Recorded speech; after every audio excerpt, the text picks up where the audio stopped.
Ini saat saya mau ketemu beliau, mau wawancara beliau, ini siang panas terik, tapi tiba-tiba guntur meledak di samping kepala. Ini fakta. Saya tidak mau tambah kurang. Saya anak guru Injil, saya punya bapak penginjil. Tapi ini fakta dong.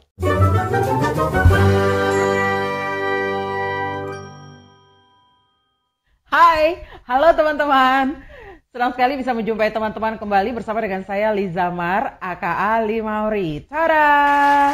Kita mau ngomong tentang lagu Yamko Rambe Yamko. Kenapa kita hari ini sengaja mau angkat lagu itu? Pertama karena gini, lagu ini heboh sekali. Heboh sekali orang ngomong di media sosial, rame di WhatsApp grup seluruh orang-orang Papua, di mana kalau ada orang Papua punya WhatsApp grup itu paling rame sudah di situ. Kenapa mereka bilang gitu? Karena begini, dong sempat begini. Coba tanya orang Papua itu tahu tidak tentang lagu Yamko Rambe Yamko punya arti? Don tahu tidak lagu itu berasal dari mana? Coba kamu tanya orang Papua, Don mengerti kah tidak? Karena sebagian besar orang Papua tidak tahu lagu itu berasal dari mana dan dia punya arti itu apa. Makanya hari ini saya ingin mengajak Om Robi. Taram. Ya, Om Robi akan ngobrol-ngobrol bersama dengan kita tentang lagu Yamko Rambe Yamko. Ini penyampaiannya singkat, padat, jelas supaya semua tahu, mengerti begitu tahu? Om Robi, seperti saya sudah bilang, orang semua tanya-tanya ini lagu siapa, dari mana asalnya. Heboh sekali semua orang ngomong tentang itu, bicara-bicara, karena memang juga tuh tahu. Padahal lagu ini tua banget. Om Robi bilang dari zaman saya belum lahir ke apa, jadi sudah ada. Om Robi jelaskan dulu. Yang pertama ironis bahwa sekelas Dewan Kesenian Tanah Papua menyimpulkan bahwa ini bukan lagu Papua. Itu tanggal 30 Juni tahun 2000. Oh ya? Tahun 2020. 2020? Nah, itu tanggal 30 Juni. Saya memang sempat dengar itu juga, bahwa itu dong bilang bukan lagu dari Papua. Dan senior-senior mereka sama-sama duduk dan mereka langsung sampaikan. Saya karena ketika dengar begitu saya terpukul sekali.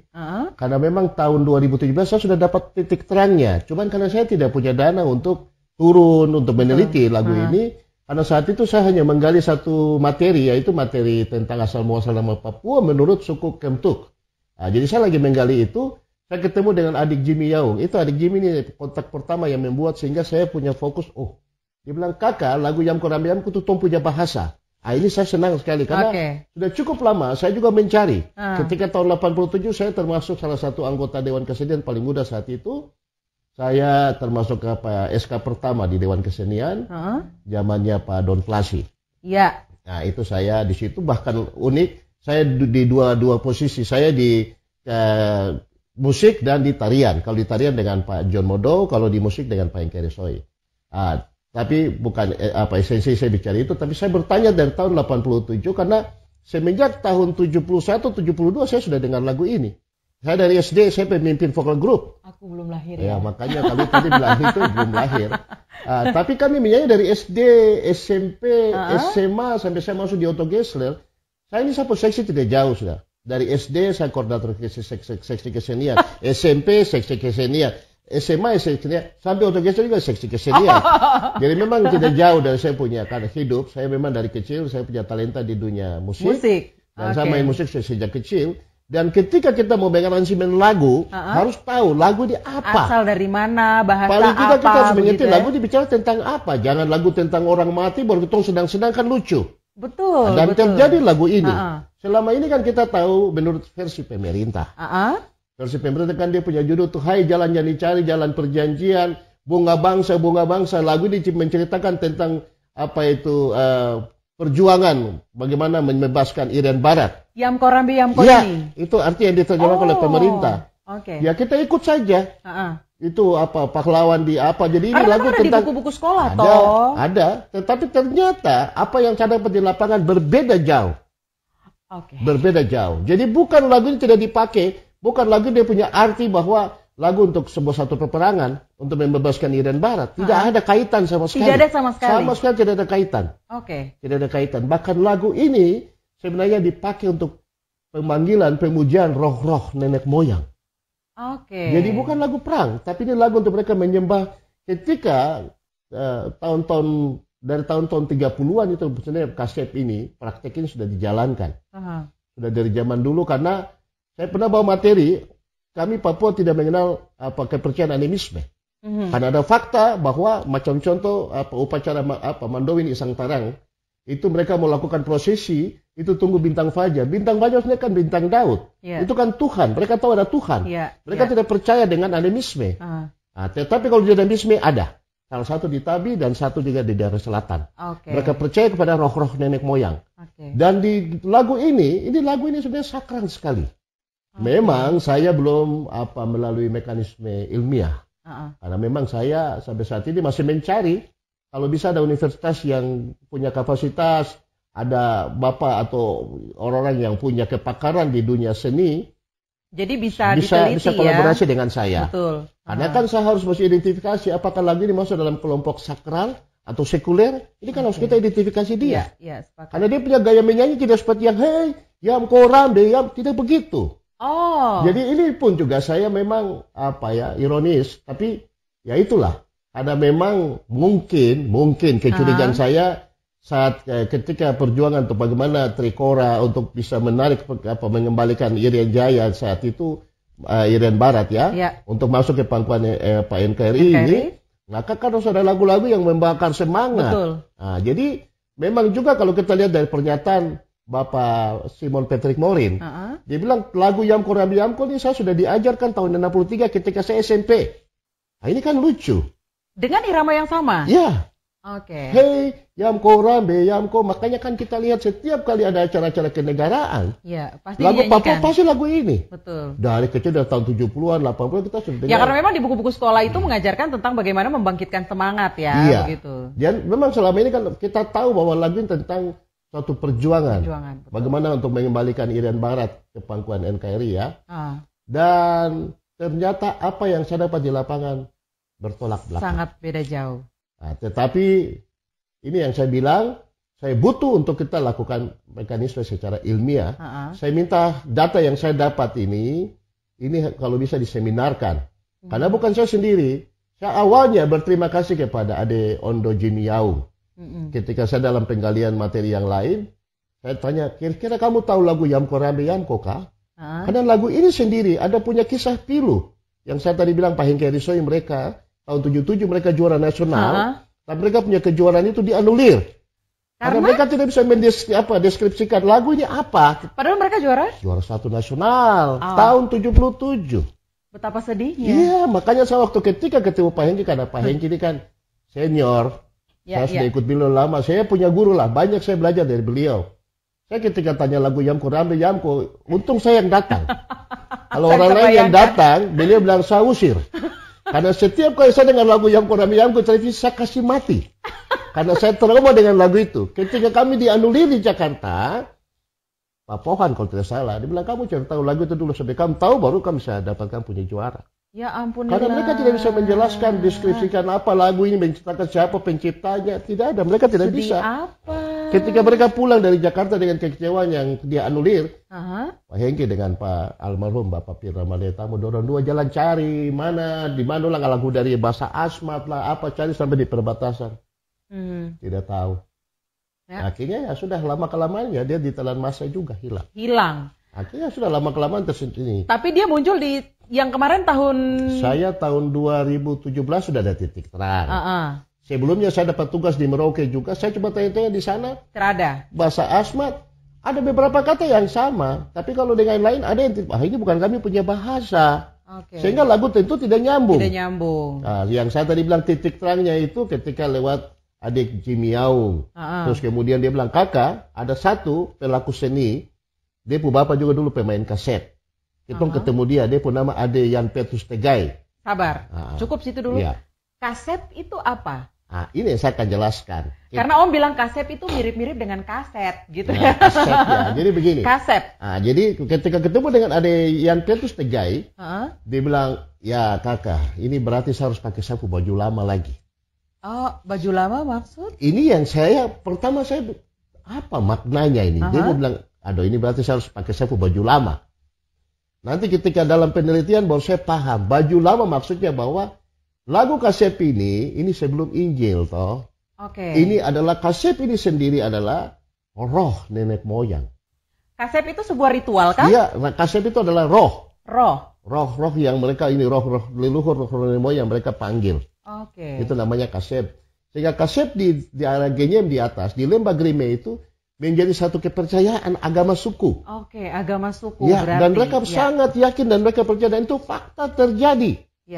Ketika saya di atas, kami rapat waktu itu pertemuan dengan pelaku-pelaku senior-senior ya, kakak biasa panggil Mester. Itu dia memang pelaku seni luar biasa di atas, kakak Wem Hembring, kakak Dani, kakak Yunus Anggarabano bersama Yan Petrus Tegai dengan ada Jim Yau.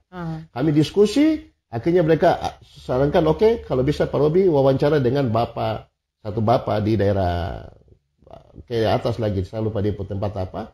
Beliau hampir 90 tahun. Tahun ini 90 tahun. Dia salah satu pelaku. Karena untuk melakukan ritual kasep ini, ada orang-orang yang berilmu tinggi, tidak sembarang. Jadi dia memang sudah diturunkan dari dia punya bapak juga.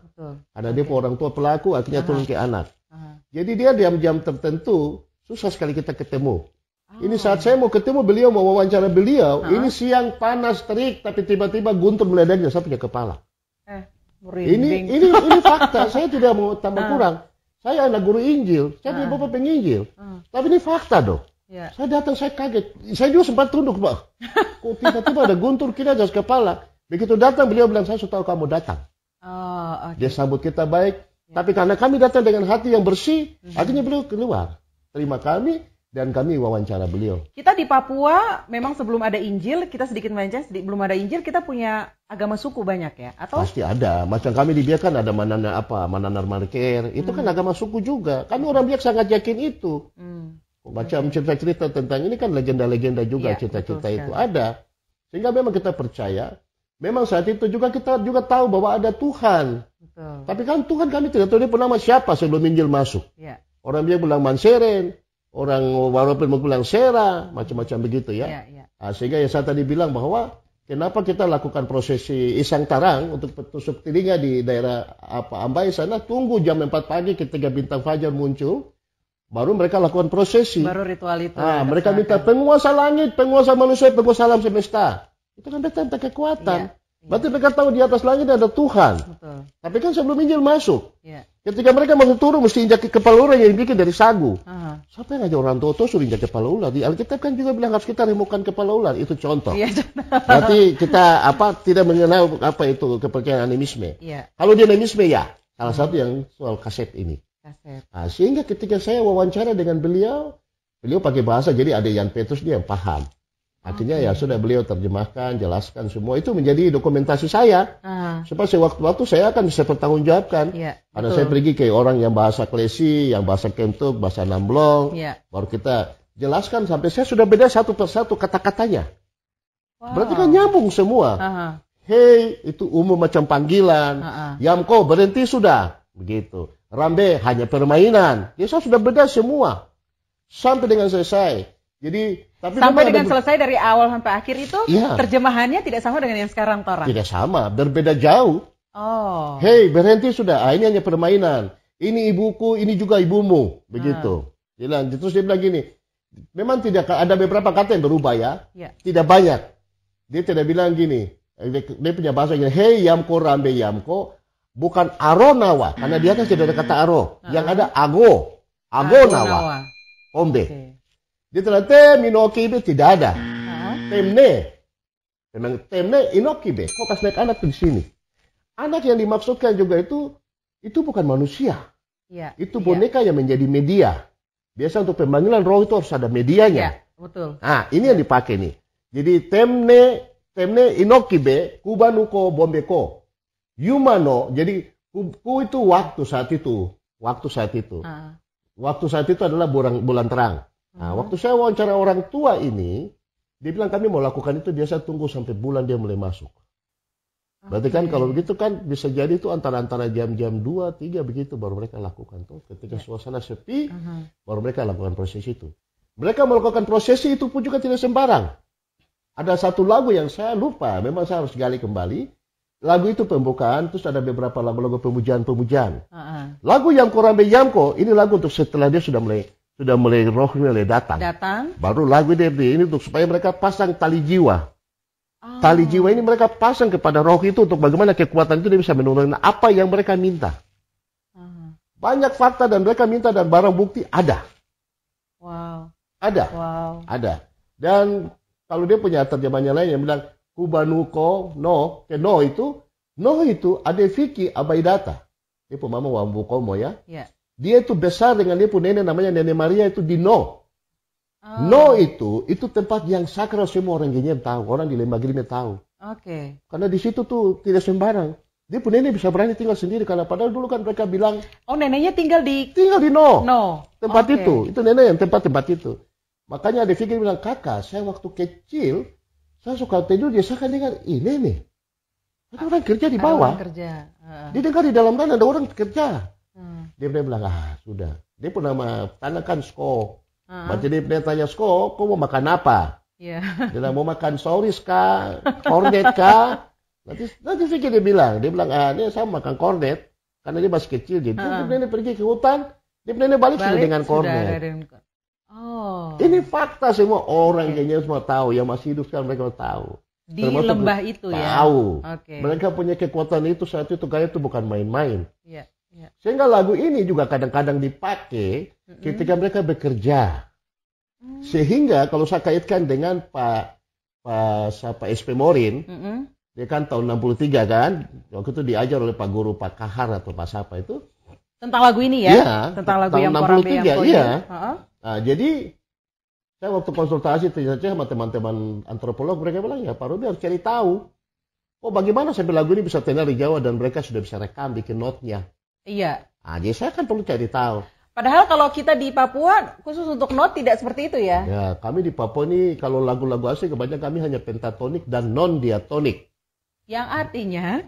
Hanya 5 not saja. 5 not saja. Tidak menggunakan not yang ini sekarang kan 7 not ya. Tapi kami hanya 5 not. Dan kami di masing-masing suku tuh ada punya sound-sound tertentu. Tidak sama, macam dada tabiu.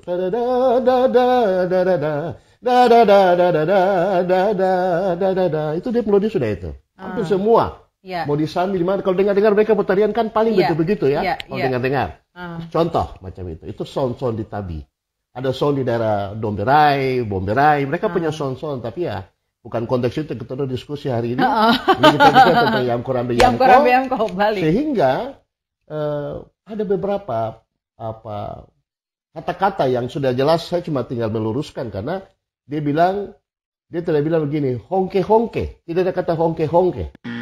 Orang di sana kalau bilang terima kasih, hank gitu. Jadi hank Kenapa jadinya kayak kedengeran bahasa kayak Belanda begitu ya? Hank tapi kayaknya halus. Bukan hongke, tidak ada kata hongke di atas. Tidak ada bahasa kresi, tidak ada kentuk, tidak ada damblong, tidak ada bahasa hongke. Yang ada tuh hank lido, bukan riro, tidak ada kata riro. Hank jombe lido. Dan dia tidak bilang ade ya, saya lupa tadi saya menjelaskan tentang awe selama ini kan kita bilang awe ade. Jadi hei Yam Korambe Yamko, dia tidak bilang aro tapi agonawa kombe. Temne inokibe yumano bungo awe adei. Nah, bungo awe adei. Awe itu nama kafir ya. Nama yang zaman-zaman dulu itu nama-nama asli sana. Ada nama-nama tanah ya, nama awe. Nah, saya sudah dikasih nama awe di atas karena saya teliti lagu Yam Korambe Yamko. Orang Genyem bilang sudah sekarang mereka panggil saya awe Robi. By the way, mau kasih tahu sama teman-teman, kalau rata-rata orang Papua itu punya nama tanah. Iya. Rata-rata mereka, anak itu punya namanya, misalnya seperti saya, misalnya Limauri, tapi saya punya nama tanah. Betul. Begitu, biasanya diberikan. Kalau dari kampung, saya dikasih nama tanahnya Ici karena ikut nenek. Iya, gitu. Iya. Macam Vicky, Sko. Iya betul. Saya waktu kukerta di Bukisi, saya dikasih nama Andua Tupu. Gitu, ada Meran Mei. Ada nama-nama tanah di sana mereka kasih. Ada tubuh tuh kepala kampung tua, Dupue, ada nama-nama tanah. Ya termasuk Awe itu nama tanah. Nah, sehingga Awe Ade, artinya Awe kami dua, gitu. Dan bilang kata Yuma. Yuma itu ada 2 pemaknaan. Yuma itu artinya orang sudah tunggu, ayo ketemu jalan sudah. Yuma noko bombeko gitu ya. Yuma. Tapi Yuma juga ketika saya dapat penjelasan dari kakak Arnold Udam, dia bilang Yuma, biasa orang di Genyem kalau ketong angkat barang yang berat, dorong mobil yang mogok kan, terus 1, 2, 3 toh. Kalau orang di Genyem bilang, yuk sabar, yuk sudah mau kemah kan, semua siap, ma.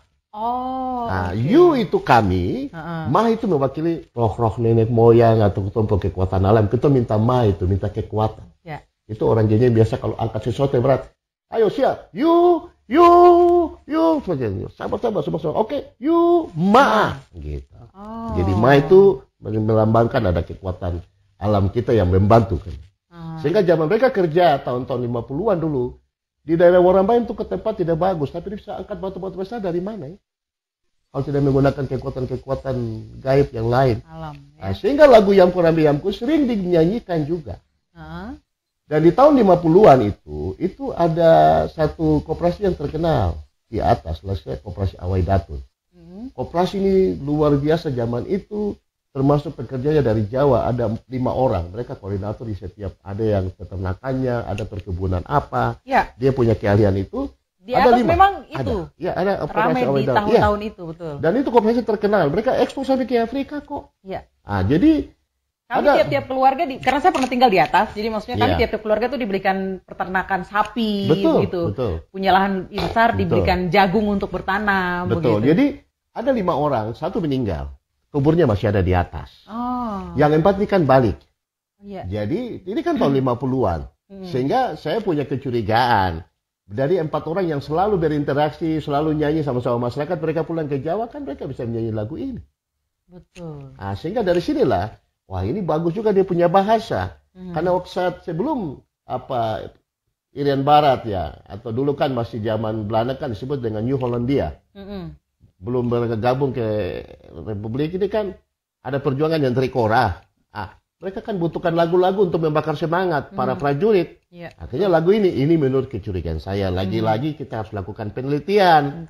Cuman kan saya bilang, saya peneliti ini kan peneliti dari Sekopi, Seniman Kodok Piatu. Kami hanya beban moral saja. Beban moral, betul. Hanya sebagai pelaku rasa sayang, aduh tompo budaya ini hilang, takut begitu ya, hilang. Karena memang kami orang Papua tidak punya budaya mencatat. Kami orang Papua apalagi bicara budaya merekam.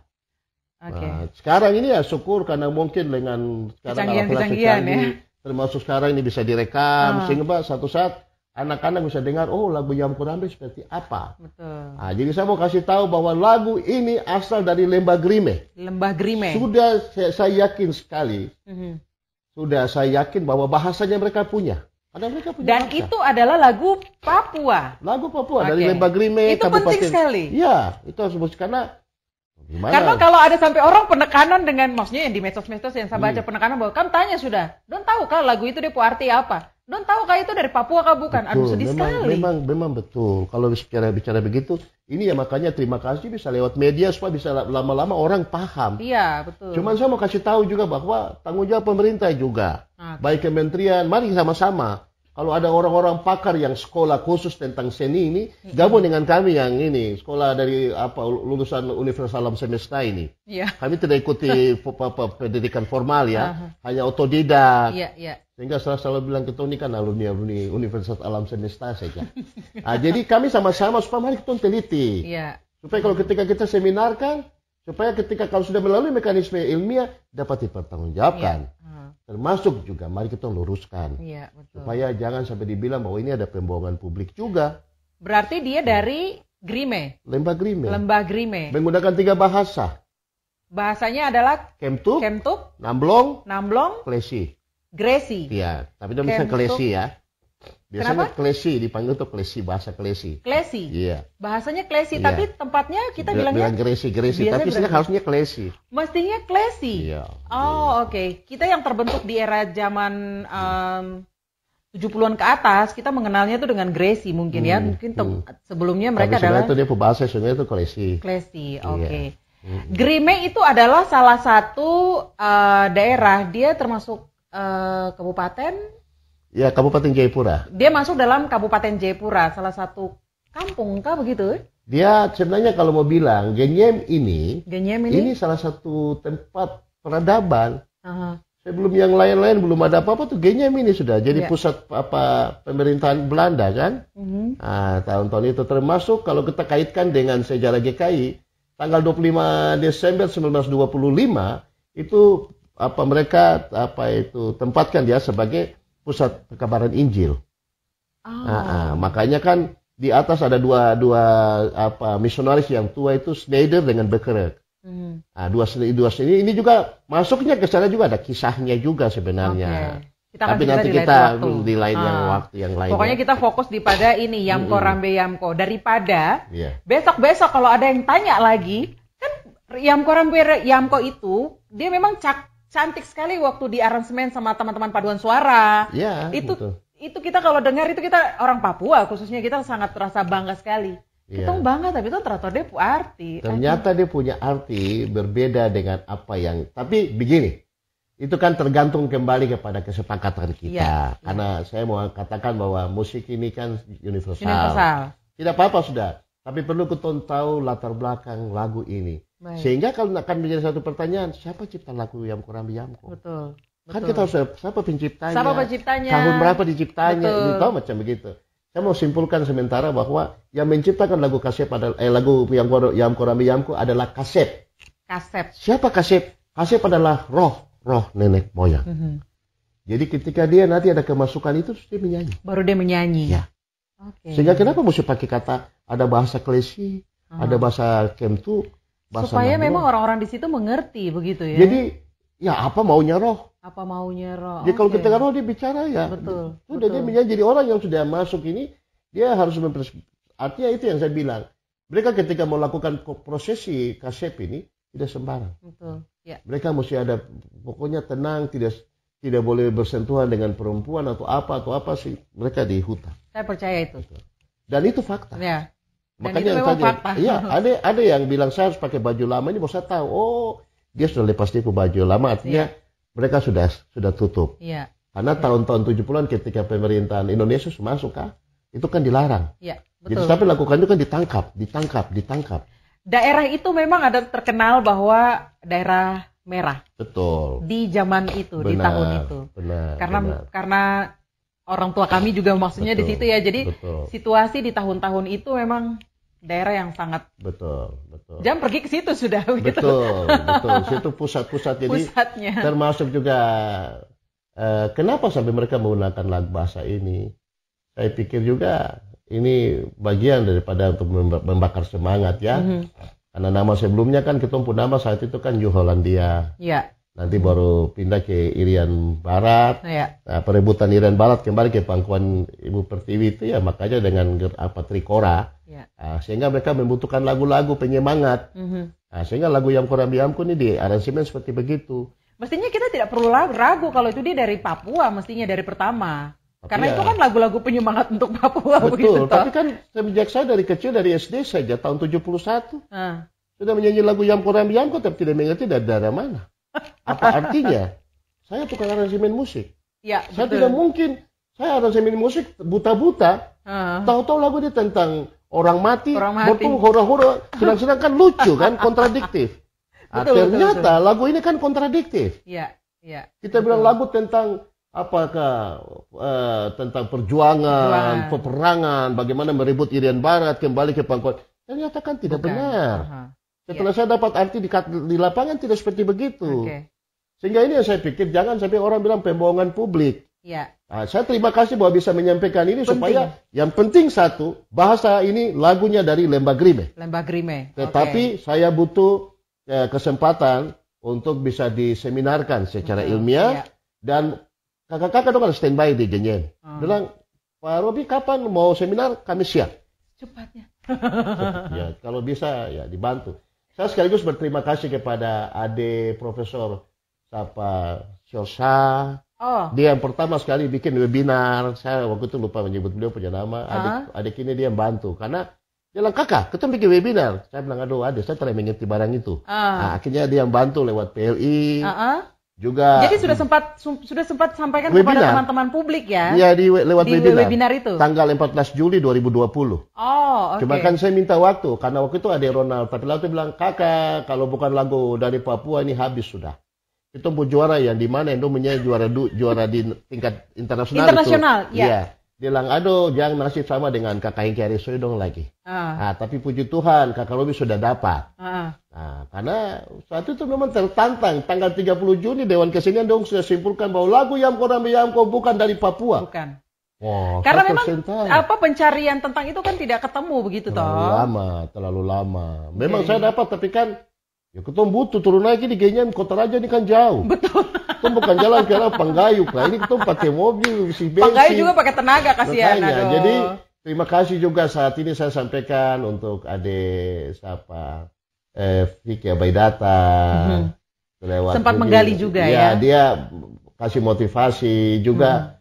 Saat itu jelaskan dengan Pak Paulus Waterpau, masih Pak Kapolda. Terus kemudian sekarang Pak Matius Fakiri juga orang yang senang di seni, peduli. Saya belum sempat ketemu. Kayaknya memang harus menggali bahwa banyak tokoh-tokoh di Papua yang harus memang lebih peduli lagi sama ini.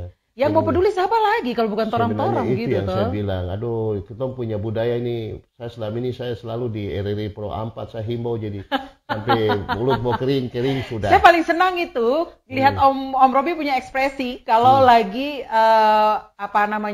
mengatakan bahwa ini kita punya, jadi kita harus sama-sama peduli. Betul, begitu. Karena saya bilang menurut kami orang budaya menerjemahkan budaya ini adalah mama. Iya. Di dalam budaya ini kan ada kearifan-kearifan lokal. Betul. Ya.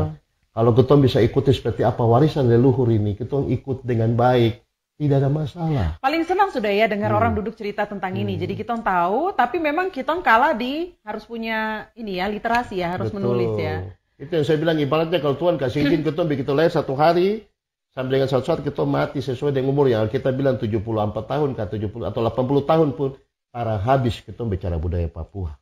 Ya. Jadi sangat disayangkan kalau kita sendiri tidak menghargai kita punya budaya. Mau siapa lagi? Siapa lagi? Harusnya dari kita bangga bahwa budaya adalah mama.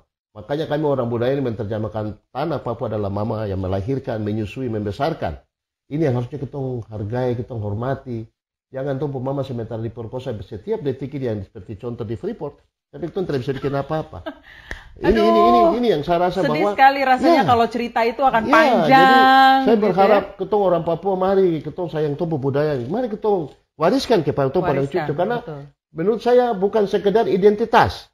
Budaya adalah harga diri. Tapi saya mau kasih tahu ketika orang Papua bicara pukul-pukul dada bangga-bangga bilang orang Papua. Tapi kalau kau tidak tahu budaya, orang Papua yang tara tahu diri. Jangan kau sombong. Jangan sombong kalau kamu mengaku Papua tapi tidak tahu tentang budaya Papua. Apalagi kalau pergi sampai di tanah Jawa atau sana lain baru tanya, Papua di sebelah mana? Aduh Tuhan. Saya memang juga sempat waktu Real Grime mereka mau acara apa dengan Papua original, sempat saya duduk juga di perwakilan. Jadi saya sempat bilang sama Ade, saya lupa, dia bilang, salah sama dia begini, Ade, saya minta maaf, saya mau kasih tahu saja.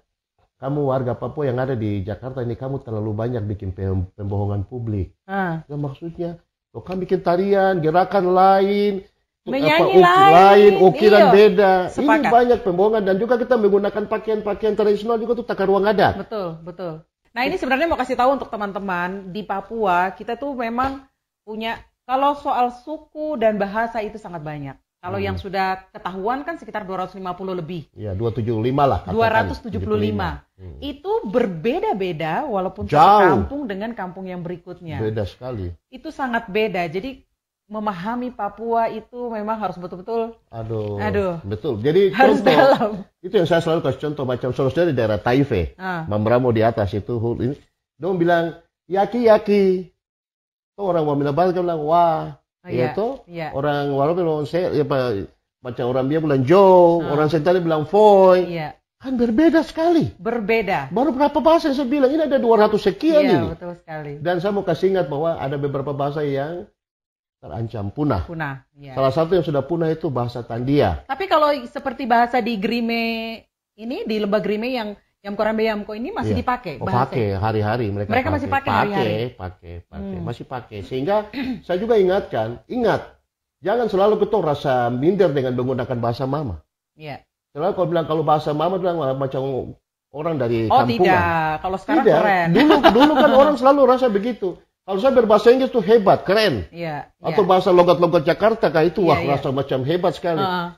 Saya mau kasih tahu ke Tom, memang semua orang ini berasal dari kampung. Tom dari kampung, tapi Tom tidak kampungan. Ingat itu, beda kampung dengan kampungan ya. Iya. Saya harus bangga saya dari kampung mana, saya harus bangga dengan saya punya bahasa mama. Betul. Itu kita harus banggakan. Kalau tidak lama-lama habis. Hilang. Seperti bahasa Tandia tadi. Betul. Nah, ini yang harusnya kita sama-sama bertanggung jawab untuk wariskan kepada anak cucu.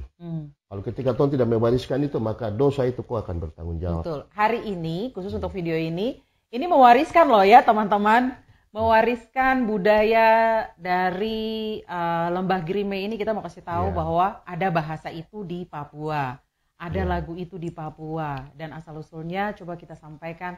Ini juga menjadi dokumentasi supaya nanti kalau besok-besok ada yang mencari tentang lagu Yamko Rambe Yamko, Papua punya, begitu. Sudah saya simpulkan bahwa itu orang Papua punya. Cuma saya berharap lewat ada punya media ini bisa ada yang tertarik untuk bisa membantu kami kah, atau dari pemerintah kah. Mari kita teliti lebih perdalam lagi supaya kita datang pada kesimpulan secara ilmiah.